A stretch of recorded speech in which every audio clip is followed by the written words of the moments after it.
You arrive in the world without a single word.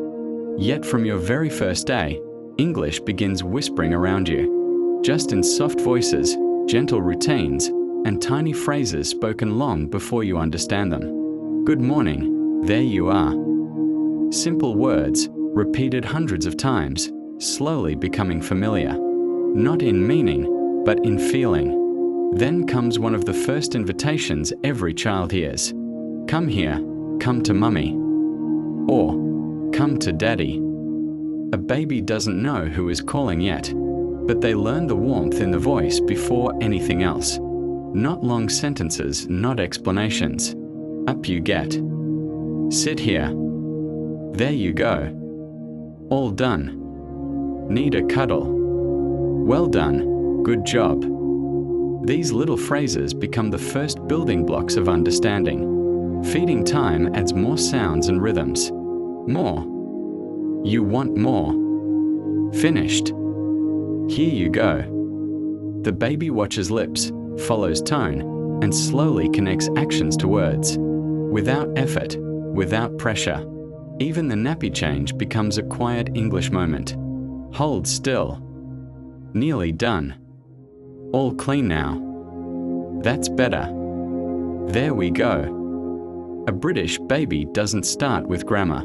They start with rhythm, the gentle, predictable rhythm of repeated phrases.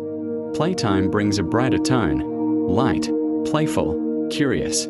Look at this. What's that? Where's your toy? Can you grab it? Clever boy. Clever girl. The baby replies with sounds, not words. But those sounds already carry the melody of the language they hear all day. Even the first no comes wrapped in softness, no, no, not that. Or the familiar, careful, careful. 2 words spoken thousands of times in almost every home. As the day moves on, the patterns repeat with gentle certainty. Time for a bath. Splash, splash. Hold my hand. Nice and warm. Let's get you dressed. A baby doesn't understand the meanings, but they understand the feeling. This is how language quietly builds itself. Bedtime brings the final phrases of the day. Slow, warm, predictable. Sleepy. Come on, let's go upstairs.